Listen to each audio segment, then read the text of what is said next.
Today we're going to go through your classification and antibiotic resistance exam that you should have done earlier on in the week. You'll need your blue pen to make annotations and your green pen to mark and add in your corrections and improvements. So let's get started. Living organisms are classified into the following groups. We can classify them into kingdoms. The kingdoms can be classified into phylums. Phylums can be classified into classes, orders, something else followed by genus and species. What is the missing? What group is missing in this classification system? It is the family, of course, because there are many families that orders can be broken down into. Which two levels of classification are included in the binomial system? So we're choosing two of these. In the binomial system, the binomial naming system, remember, is two Latin words. So whenever you see two Latin words talking about an organism, it will be the binomial naming system. And it tells you the very specific grouping of your organism. Because it's the most specific, we know it's the last two of these here. So it is the genus and the species. And they are always said to you in that order. So for example, we have Homo sapiens, which is the scientific binomial naming system for humans. And that is our genus and our species, Homo sapiens. What scientist first suggested this type of classification system? Tick one box, so we're looking for which scientist first came up with this classification system. Was it Carl Woese? It can't be Carl Woese. He came up with the domain naming system, which is our archaea, eukaryote and bacteria. Carl Linnaeus is the correct answer, and we know it can't be Charles Darwin. He did natural selection. And we know it can't be Gregor Mendel because he talked about inheritance and how we inherit characteristics from our parents. The stone plant Lithops bromfieldi is adapted to live in very dry deserts. So it's adapted to live in dry deserts. Lithops bromfieldi is one of these two Latin words, so we know that this is talking about our genus and our species, the binomial naming system. And we've just got a nice picture of those plants. Give the genus. We've already identified that the genus is Lithops.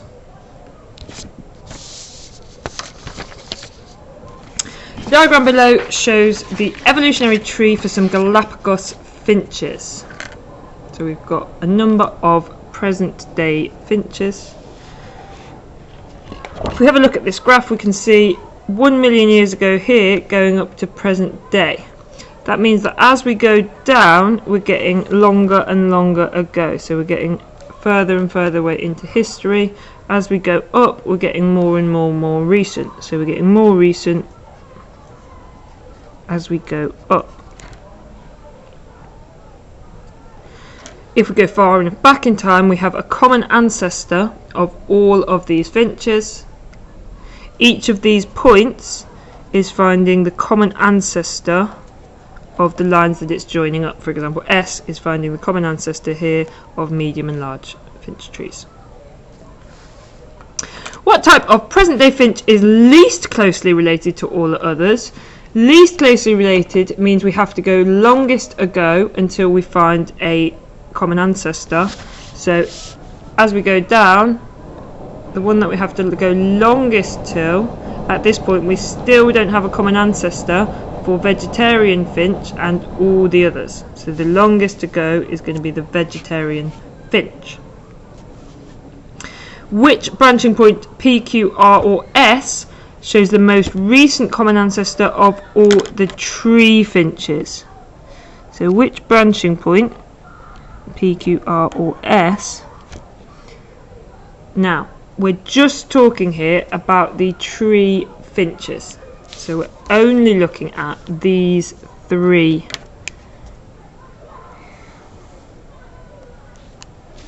So the most common means the first one we come to as we go down, and the first one there is S. You can't see it because I've circled it. It is S, so we need to write in there S. And make sure we're writing that in the correct box. Which two finches have the most recent common ancestor? That is the mangrove and the woodpecker, because as we went down, the first branching was P, which joined the mangrove and the woodpecker. And remember, furthest up was the most recent. So which two finches have the most recent common ancestor? Nearest to the top is those two. In August 2011, the United Nations gave a warning that there was a new strain of bird virus in China. Bird flu may kill humans. The new strain of bird flu could cause a pandemic very quickly. Now, the word pandemic means it's going to kill lots and lots of people. So if it's going to kill many people, then there's going to be a pandemic. So it's the number of people that it can kill. Lots and lots of people, pandemic. In the doctor's surgery, they had a notice up saying antibiotics will not get rid of your flu. And the question that we need to answer is, why will antibiotics not get rid of your flu? Well, as we know, antibiotics only kill bacteria, they do not kill viruses. You don't need to say any more than that for these marks. Either one of those will do. Why, which means you need to give the reason, will antibiotics not get rid of the flu? They don't kill viruses. The flu is a virus, so that is your reason. It's important that they're not overused. Explain why. So we need to give our reasons. And using the word because whenever we see the word explain. Use words from the box to complete the sentence. Antibody, bacteria, immune, resistant, viruses. Now, we're thinking about antibiotics not being overused, so your mind should straight away be going to antibiotic resistant bacteria. If those are the words that come into your head, you'll be able to answer this question. Overuse of antibiotics might speed up the development of resistant strains of bacteria. And total for that is 2 marks. You cannot write those in the opposite order, and you cannot write any other words. Okay, next question. Infections of antibiotic resistant bacteria cause many deaths, and the bar chart shows information about the number of deaths per year in England from MRSA, number of deaths per year, MRSA and C. difficile over 4 years. Here's our chart. Now, whenever we get given a graph or a chart, first thing you need to do is make sure that you understand what it's saying before we try to answer the question. Some key things to start looking at are your key. So you know the light colour is MRSA and the darker colour is C. difficile. And your axes. So the y-axis is showing you the number of deaths. So if it's near the top, there's lots and lots of people dying from it. Near the bottom is very few. Here we have in C. difficile, most people are dying from C. difficile in 2007, and that decreases because the number of deaths goes down as we go from left to right. Going from left to right is your years from 2007 to 2010. So as you go from 2007 to 2010, the number of deaths per year is decreasing. Same thing is happening for MRSA, however MRSA already starts with less deaths than C. difficile. Okay, I think we understand our chart now. Let's have a look at the question. Describe the trend for deaths caused by C. difficile. C. difficile is our darker one, and I've actually already described this without knowing the question, so that's always a good start. The number of deaths is decreasing. That would be a mark just for saying there's a decrease in the number of deaths. And the second mark is you get from looking at the trend of that line. It's not a straight line, it doesn't decrease by the same amount every year, otherwise we'd get to 0. It's actually curving, and you're seeing a general curve through those points. And what that means is the rate of decrease is slowing, because it's tapering off as we go. The gradient of the line is getting shallower and shallower. You could write that in other words as saying the rate of decrease slows. So there's 2 marks, one for saying the decrease in the number of deaths, 1 mark for saying the rate of decrease slows. And that is from 2007 to 2010.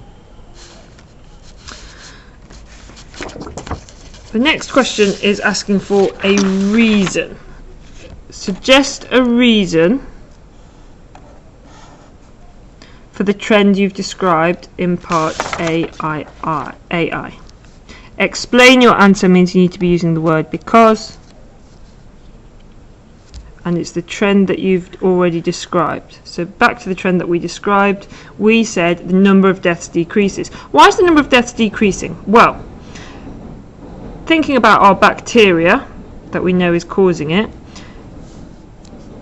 you can say any of the following. You could say there is more use of disinfectant. You could say there's more use of hand washing. You could say there's more careful cleaning of patient facilities, or there's more awareness about hygiene. So there's lots of options here as to why the number of deaths decreased. Whichever one of those you said, to explain your answer, you need to say, and so that it reduces the bacteria spreading. So 1 mark for the reason, more hand washing, more disinfectant, etc., etc. Any of those 3, any one is fine. But you need to say for that 2nd mark, it reduces the bacteria spreading. Calculate. So we're going to need to do a calculation with some numbers in it. The percentage change in deaths caused by MRSA from 2009 to 2010. First thing we need to do is look at our graph. Percentage change means we need to find the final and initial numbers and calculate the change. 2009 to 2010. Read the number for 2009 off the chart. Now, to do that, we need to know the scale. Here we can see that there are 10 small boxes between 0 and 2000, which means that each small square must be 2000 divided by 10, which is 200. So each small square must be 200. And for 2009, we are, if you look, 1, 2, 3, 4 small squares up. So 4 lots of 200 is 800 for 2009, and for 2010 we are 1, 2 and a half small boxes up, which means we are 2.5 lots of 200 is 500, and you can type that into your calculator. 500 in 2010, 800 in 2009, 500 in 2010. First thing when you're doing a calculation question is to write down what you know. So we need to write down our initial, our final, and our change. Then what we need to do on the right hand side is write our formula down. So you need to know this formula. It's one of the ones you should know. The percentage change is the change divided by the initial value. And do not forget to times by 100%. Now what you need to do is substitute in your numbers. So that's going to be 300 divided by 800, our change divided by our initial, and times by 100%. Putting that into calculator gives you 37.5%. Next question. Numbers have not yet been published for 2011. When the numbers are published, scientists do not expect to see such a large percentage change from 2010 to 2011 as the one you calculated for 2009 to 2010. Suggest one reason why. The main reason that you can put here is that numbers are already low in 2010. We were already down to 500 people. Numbers are already low, so it is hard to reduce it further. That's the main reason. Other things you could have said to get the mark were that it's already clean or already hygienic. We also had less government funding in 2010, so you could say you're short of money to employ more cleaners. And you could say people were already aware. So instead of saying the numbers are already low, you could say they're already aware in 2010, so it's hard to increase the awareness further. Before 2007, there was a rapid increase in the number of deaths caused by MRSA. So we're on to the other disease now, we're on to MRSA, not C. difficile. Describe how the overuse of the antibiotic methicillin led to this increase. Now we need to think about our natural selection. So you need to say a random mutation occurred. It's random, it's not caused by using the antibiotic, but the random mutation occurs which gave resistance. The resistant bacteria are not killed by the antibiotic. These bacteria survive and reproduce quickly. And that is important, that word, quickly. Given lots of detail here because it said describe, not state. If it said state, we could have just given a much shorter answer. Make sure you're saying 3 things for 3 mark. Random mutation gave resistance, the resistant bacteria are not killed, and the bacteria survive and reproduce quickly. 1, 2, 3 marks. Many strains of bacteria have developed resistance to antibiotics.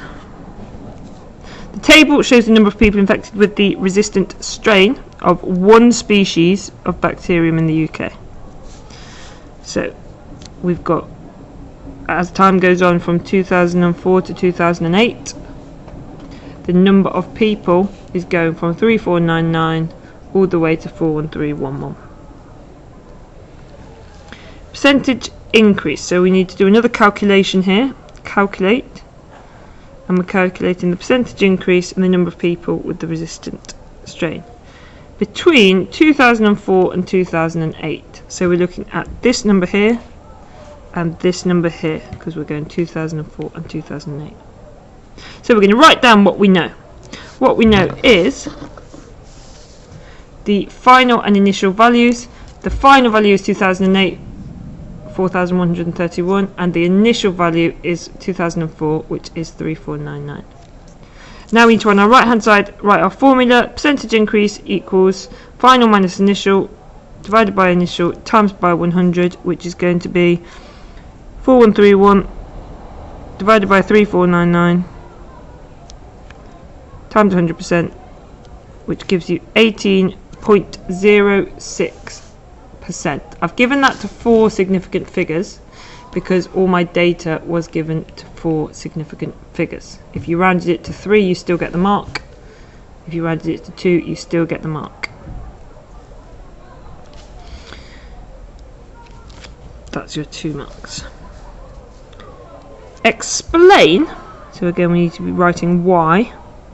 In terms of natural selection, why the number of people infected with the resistant strain is increasing.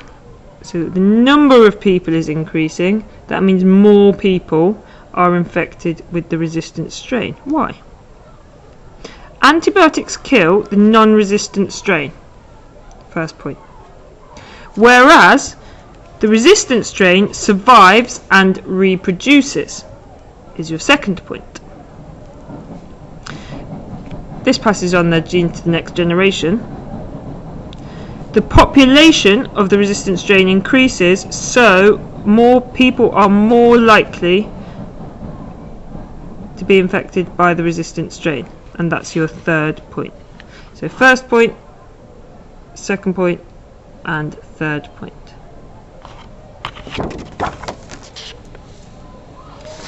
Question 6. Read the passage about antibiotics.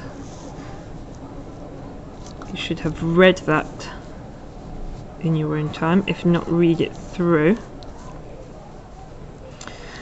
And to gain full marks, you need to be using good English. Explain how a population of antibiotic-resistant bacteria might develop from non-resistant bacteria. So we're thinking about how it's going to develop. this is again thinking about our natural selection point. So the first thing that we need to say is a random mutation occurs or could occur. It's not caused by anything. A random mutation could occur. That makes the bacteria resistant. So that would be 1 mark. Bacteria with this mutation can survive and reproduce.